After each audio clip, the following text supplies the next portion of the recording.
What up, y'all? It's your boy Ttar, and welcome to episode 1 of some podcast I was trying to do. Now, I wanted to do something more structured, but I kind of lost interest in doing this podcast halfway through. So I covered something I researched in this video about Pokemon X and Y. You see, with Legends ZA coming up, I wanted to look into stuff in X and Y that I just did not have the answers to. And I did find some answers that I could not find online. And what I did was look at the Japanese copies of Pokemon X and Y. Ballpedia, I'll only cover the English versions. And I'm sure if you went to Japan and surfed the internet, this is exactly what they're talking about, which is exactly why I wanted to look into it. Because when Game Freak is finding established things in Pokemon X and Y that they want to build on for Legends ZA, even if it wasn't thought of, when they were making X and Y, it's the Japanese that has the original material that they're going to expand on. So I try to look into anything I could and find some answers. That's what I'm doing in this video. I don't know if I'll do more podcasts. I'm pretty sure I won't because I like to be more unhinged than the kind of professional style I was trying to be in it. But you let me know. Shank that like button, and maybe when the hype season actually comes back, I could do this podcast format where I take your submissions as well and we have this system flowing, but I'm not interested right now. So just enjoy this video. Again, the stuff I cover could just be hyperbolized because it's always fun to make things seem grandiose, right? So maybe that's what they're doing when they write these things the way they wrote them in Japanese, but it's just a fun discussion. And again, we know nothing about Legends ZA, so might as well let our minds race. Anyhow, shank that like button. I'll see y'all.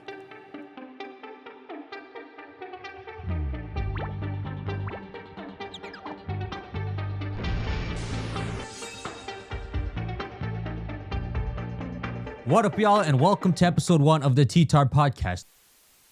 So it's fun to look at some X and Y details. So the first one I looked into was that cutscene that happens at the end of Pokemon X and Y. After you become champion, AZ comes up to you and wants to fight you. What I was curious about is, why does AZ not know what a trainer is?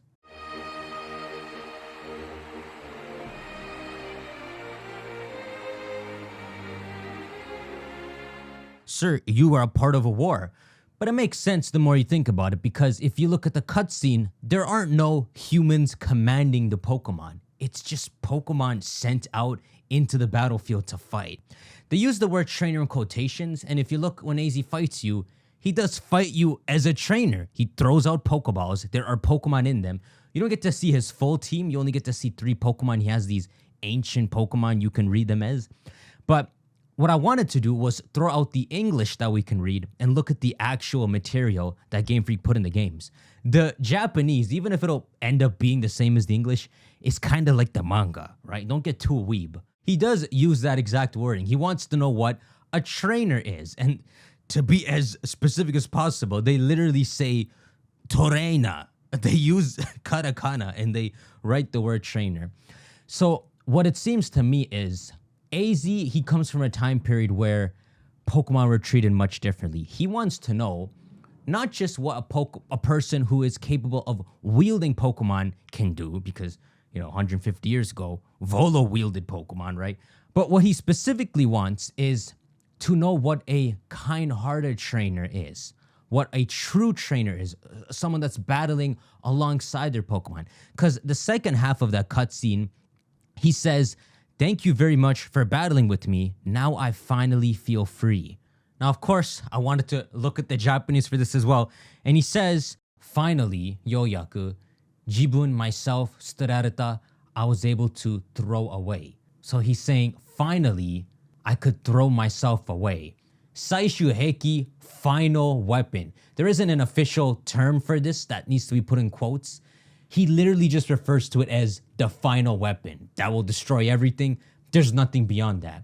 So, final weapon, the making of it, sadness trapped myself.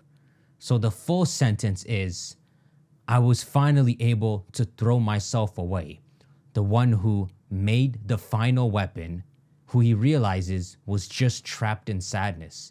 So this marks a very strong moment in AZ's character. For 3,000 years, even if he buried the weapon, quite literally, like within the first year, for the next 3,000 years, he still did not become a good guy. He was carrying some sort of negativity with him the whole time. And I like to imagine just as Floet pops up right after he says this line out loud, that as he was wandering for these 3,000 years, Floet was watching over him from behind, because Floet doesn't just hate AZ, it hates who AZ became, but loves AZ. So both of them were wandering for 3,000 years, and the moment you battle AZ, and AZ gets to see, after all he's remembered is this war time, and even though he's calmed down, he never let go of that. When he fights you and sees you fighting with loving Pokemon, not really commanding them, but fighting one with them, it makes him realize what a trainer is and what this whole new era has done in the right direction versus everything he knows. And the last bit of him lets go of the notion that the world is a mistake. Even if he's become a good person, he feels that deep down. And when he battles you, that last part of him finally goes away. And this is what Float has been waiting for. It could sense it in him the whole time. And of course, you get to Legend ZA, where now Float and him are happily ever after. That's the moment Float and AZ were both waiting for a long time. So that's cool. It would have been nice if Game Freak made it a bigger point, AZ letting go of that. Like, since AZ, he grew 9 feet tall as soon as he used the ultimate weapon. They said this in an interview. Since he clearly has something magical about him in terms of the life force energy the ultimate weapon gave him, it would have been cool if in the cutscene you could see some glowiness happen to him. And like his facial expression change as well, because it's a pretty big detail, 3,000 years in the making, but Game Freak just kind of buried it in a single line of dialogue.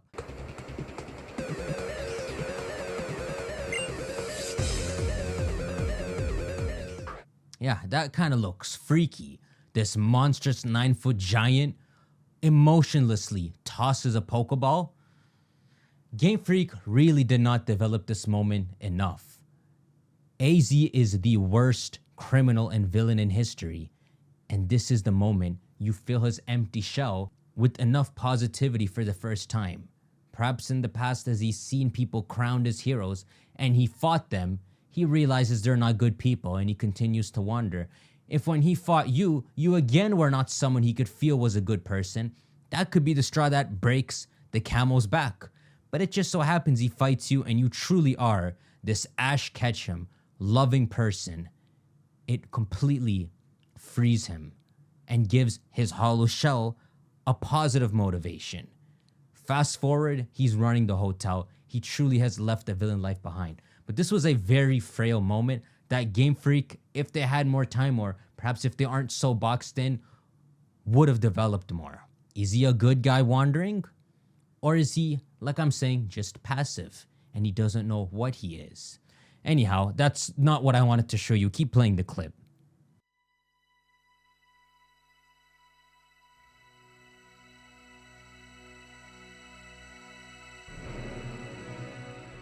His Pokemon was waiting all this time, waiting for him to return to the man he was, the man who loved Pokemon with all his heart. So, of course, AZ started to hate Pokemon. That's why he launched the weapon and killed a bunch of Pokemon. Maybe tens, hundreds, or thousands of Pokemon. You can't tell because Geocen's just so small. But if they were to expand and show all the graves, it must be thousands. This was a war against another region. AZ wanted to kill. He didn't want to end the war. He wanted to kill. He wanted to do the bloody work. So he completely lost his love for Pokemon. He saw them as just weapons that also killed his own Floet, So anyhow, that's the first thing I found that I want to share. That was pretty cool. The next thing is when it gets a little cooler. So if you go back a bit to when AZ is in jail and Lysandre is telling you the story of this king that used to rule Kalos, here's what you hear.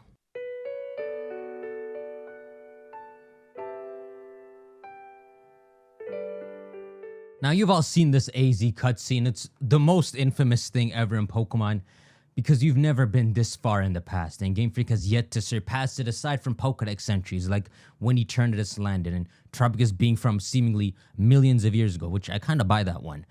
But this is something super cool in Pokemon, and especially when you see the beta work where Giratina was shown in this cutscene, it takes it to a whole new level. We'll never know specifically what Pokemon had planned, aside from maybe they wanted to, like creationist stories, maybe they wanted to make the Pokemon world truly like 3,000 years old, right?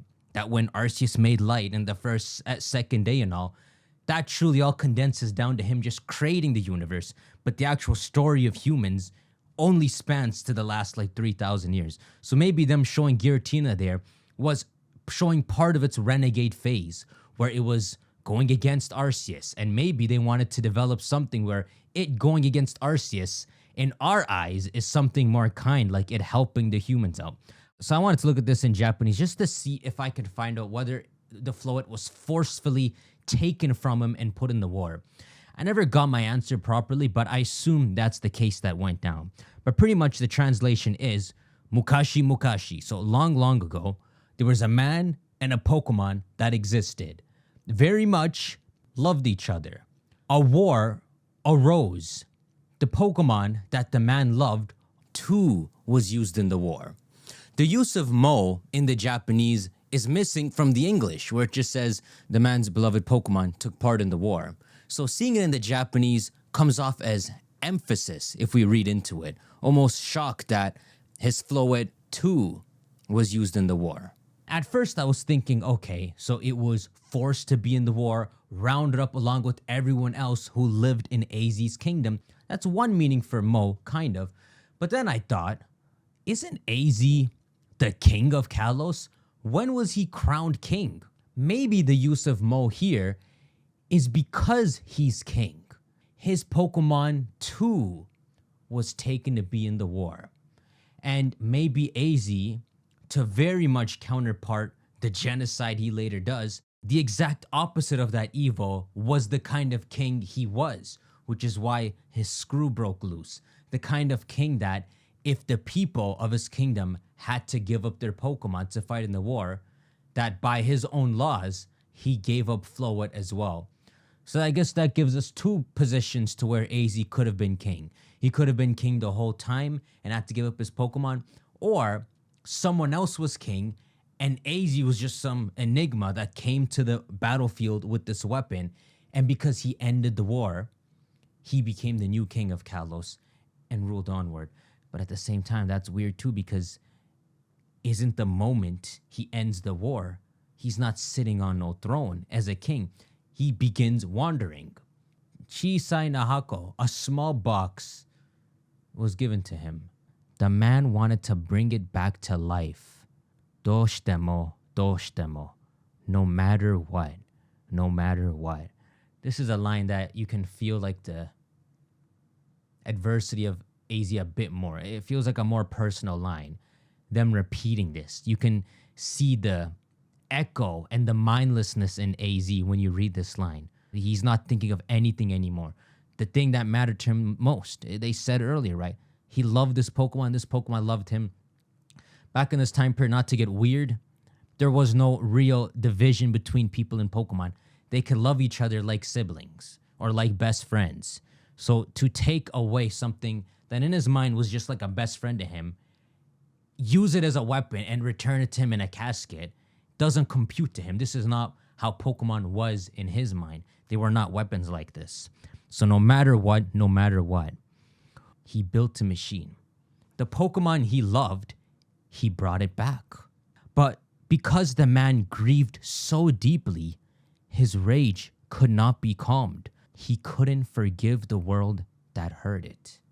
The man became a god of destruction.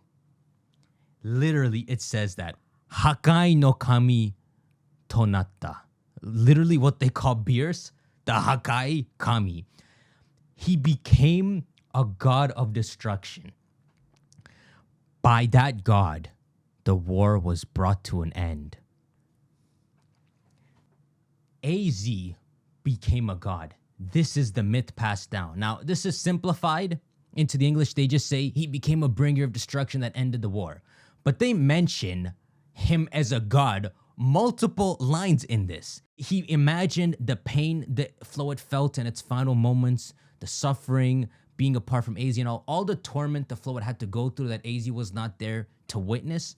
That's just repeated multiple times again and again. And he just wanted to inflict whatever small or big pain in comparison that Floet felt a trillion times fold.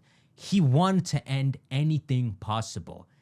He became a god. He became Madra at the end. He became Sephiroth, anything you want to imagine. AZ became the ultimate villain and won. He won exactly what he wanted to do. The first reason why stuff is written in English like this is it has to work with the context of the culture and where it's localized. Stuff like a god of destruction is far too much for English people, unless it's like Final Fantasy or something. It's not in the realm of Pokemon. But in Japanese, they can bring out the true meaning that they wanted to put there. AZ became the ultimate villain. And he won. There's nothing that stopped him, aside from this Pokemon leaving. He never really stopped being the villain. He buried the weapon. He's like, all right, if Floet left me, clearly I was not in my right mind. And then he starts to wander.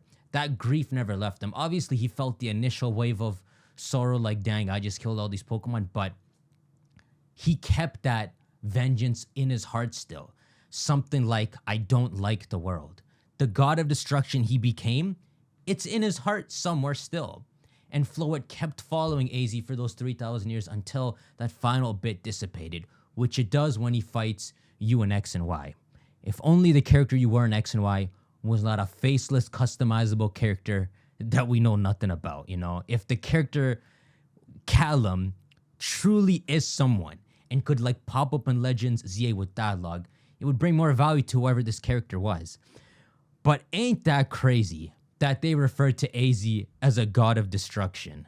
You know, all this talk about parallel worlds that Game Freak introduced as of Sun and Moon, and a bit before that as well, when you think of the Delta episode with Xenia, her saying that the meteor goes to a parallel world, and then whatever this international police business is.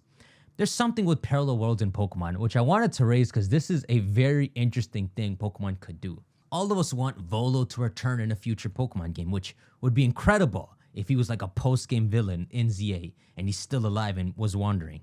But all this talk about wanting the ultimate recurring villain and parallel worlds talk, you don't realize the actual Satan of the Pokemon world is AZ 3,000 years ago. And when you see the modern day version of AZ running the hotel, you can see the good ending in him. But the true AZ 3,000 years ago, if he didn't stop, if the Floet leaving wasn't enough to pull a good amount of him out, if AZ lost it just a bit more after he blasted everything on the battlefield, for the next 3,000 years, you get a very different Kalos of this immortal king, not trusting the world to run itself, not trusting the war that will break out, not trusting the good in anyone. He would be a dictator, not just ruling Kalos, but potentially ruling the surrounding regions. Yeah, he's going to go after the region that went to war, as well as more and more expansion until Kalos is the name of the entire world. That is a parallel AZ that exists in the modern day, in a parallel world, I want to say.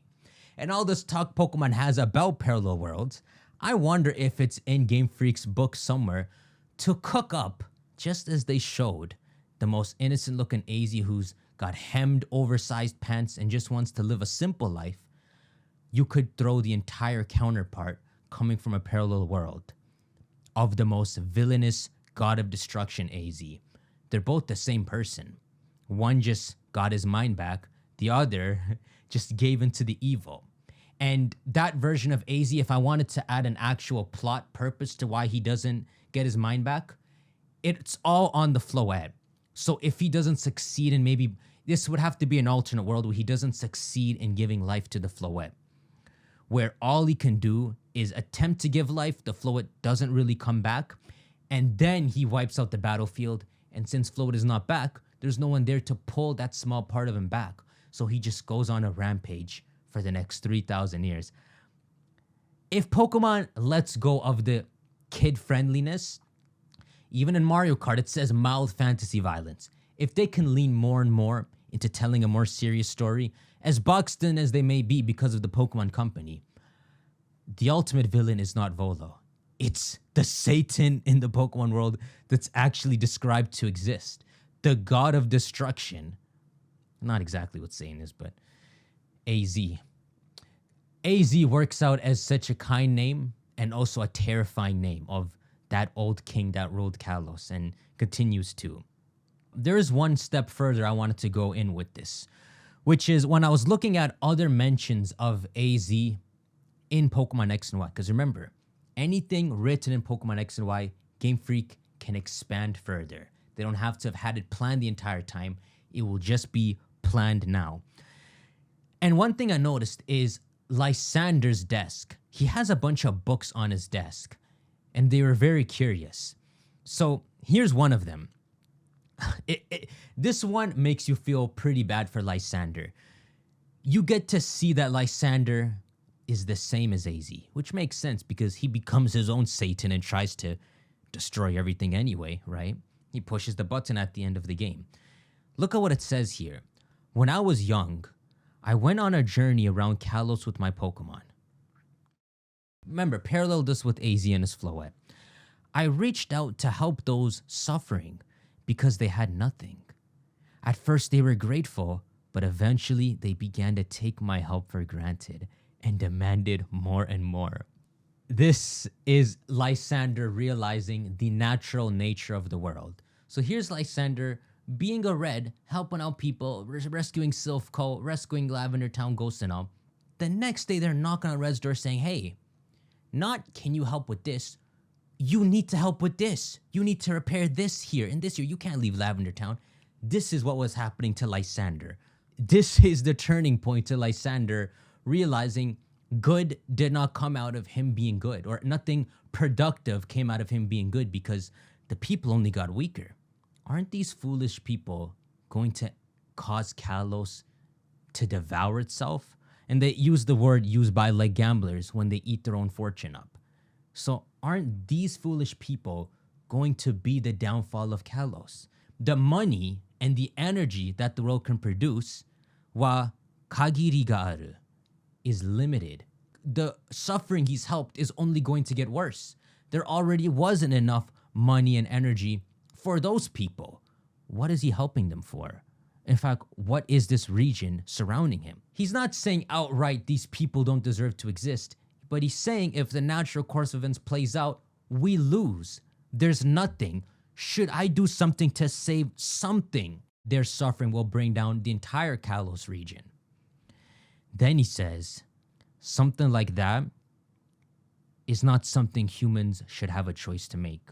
Then, let's use the tool of a god. Ain't that interesting? Here we have one more time when referencing AZ in that epitome of a state that he had entered with the ultimate weapon, they're referring to that weapon as the tool of a god. It's up to Game Freak if they want to keep going with this. Anyhow, let's calm down a bit into one last thing that I want to share with you, which is another book on Lysandre's bookshelf, The King's Younger Brother, which the lore is lost all over the place, but AZ did have a younger brother. To his descendants, the ultimate weapon's location. He told it to them before he died. Even though AZ seemingly didn't have any kids, he could have. He's wandering around like Zeus, but he's too busy missing his Floette. His brother did have kids. And if you go deep enough down his lineage, you get to Lysandre. Are wa kami ga tsukau mono. That is something only a god should be using. A human touching it, we can't let that happen. What a human can do, a world where that weapon is not needed, is to make a world like that, where that weapon is not needed. But you pass that down to your descendants. Deep down in your heart, AZ's younger brother, you did not want to let the location of that weapon truly disappear. Just like the hatred your older brother felt at his peak villainy, deep in your soul, you did not trust that the world would not ultimately go to a bad place. That you secured the weapon's location to your descendants. This is why Lysandre could find it so easily. Again, they call it a weapon of the gods. which is incredible. And this is the last thing I wanted to share with you before ending this, which is if I'm Game Freak and I want to build on this, I've made a lot of theories ever since the ZA logo came out that the A could be its own legendary. It could be the Yggdrasil. It could be a seed of the Yggdrasil that's under Lumios, and this is what the game is about. But if I want to make use of this as Game Freak, here's something you can do. And remember, this is a game about life, lifespans, life energy, and souls. All the souls were taken to bring life to Floette. All the souls were taken to create the ultimate weapon. Could be the origin to Megastones too, right? The souls of all the Pokemon on the battlefield, Blastoise, Charizards, and all, they're the Megastones. If you give your modern day Blastoise the soul of that ancient Blastoise energy, you can Mega Evolve it, you can mutate in some weird way. That's digressing. Since we're calling the ultimate weapon, which again, we don't know how AZ came to create this. Since we're calling it a weapon of the god, and AZ at his peak villainry, a god of destruction, this parallel version of AZ I'm talking about, which is completely hypothetical. I do not expect Game Freak. It depends. They've hid the hype season really well. I don't expect Game Freak to really do this. Again, they have to really allow themselves the violence. But what if we combine the A legendary with the ultimate weapon? In the sense that AZ let go of the ultimate weapon because of Floette in time, right? But if AZ stuck with the ultimate weapon more and more, the two cling onto each other. The ultimate weapon latches onto AZ, and they become one and the same. The soul of AZ fuses with the ultimate weapon, and that's the A legendary. Now replace AZ with anyone who reawakens the ultimate weapon. The ultimate weapon is crystalline. It's like a flower. Even though they call it a machine, it could be Game Freak throwing us off. Why would it be a machine if it's using the most natural energy possible, right? Sounds like something that's more organic. So what you could create is a Pokemon that the ultimate weapon is, that is the god of destruction Pokemon. That all the ultimate weapon needs is a human to rely on it just a bit more than where AZ left it, to where they fuse into one giant creation. I guess what immediately comes to mind is Madara being AZ and the ultimate weapon being the Ten-Tails. If you fuse them together, that's the god of destruction. That's the A legendary, which, if you look at the logo, looks a lot like the ultimate weapon. It's also green, very natural sounding, natural looking. Now replace AZ though, like I said, with any other villain. We don't know where Lysandre went. He's been wandering for the next 13 years as Sun and Moon happened, Sword and Shield, Scarlet and Violet. What if some form of what I'm saying here does happen? And Lysandre, who, unlike AZ, who is in some sense pulled out of the adversity and villainry mindset, Lysandre is not pulled out of it. He pushes the button and goes down as a villain till the end. That sounds like the final piece of the puzzle to Lysandre losing his soul and truly granting the final prerequisite to the ultimate weapon as a flower blooming into its final stage. And so even if it was destroyed or the weapon attacked itself and went somewhere underground, maybe that's what's been happening for the last 13 years. That ending to X and Y is actually the birth of the A legendary in its most infantile form. And it's been lurking underneath Kalos for the last 13 years until we get to the events of Legends ZA, where we have Zygarde staring at the Prism Tower as if it suspects something there. We have the Quasar Co. up to something suspicious, maybe the international police involved, or even if only pieces of this is true. Would it not be incredibly fitting to bring this whole game about life and souls full circle and sequel what really happened to Lysandre by showing the A legendary finally awaking underneath Lumios in these games? It is the evolved form of the ultimate weapon, and maybe has the imprints of every user on it. Maybe the imprints of ancient AZ is in that weapon as well. So a piece of AZ soul, a piece of maybe his brother's soul. If I remember correctly, AZ's brother was interested in using the ultimate weapon. And even if Lysandre isn't actually in ZA, his story is sequeled by showing he's the last person to complete the A Legendary's transformation from whatever this machine is into an organic god of destruction, which is a perfect counterpart to Zygarde's Pokedex category as the Order Pokemon, the useless dragon that does nothing but is apparently supposed to correct any disorder. Well, a god of destruction is exactly your counterpart. There's a freaking dog at my door. All right, let's move on to our next segment. So since I don't have any Ask Ttars, I decided to just pull some screenshots from Reddit. So here's the first one. Mega Blastoise should have been a water steel type. Yeah. Do you think that Dusknoir's antenna would ring like a bell if you tapped it with something hard? Now, what is that on Dusknoir's head? It's less like a radio antenna, like on a car, and more like a satellite dish. But apparently it's there to communicate with the world beyond. So I guess antenna is the wrong word to use.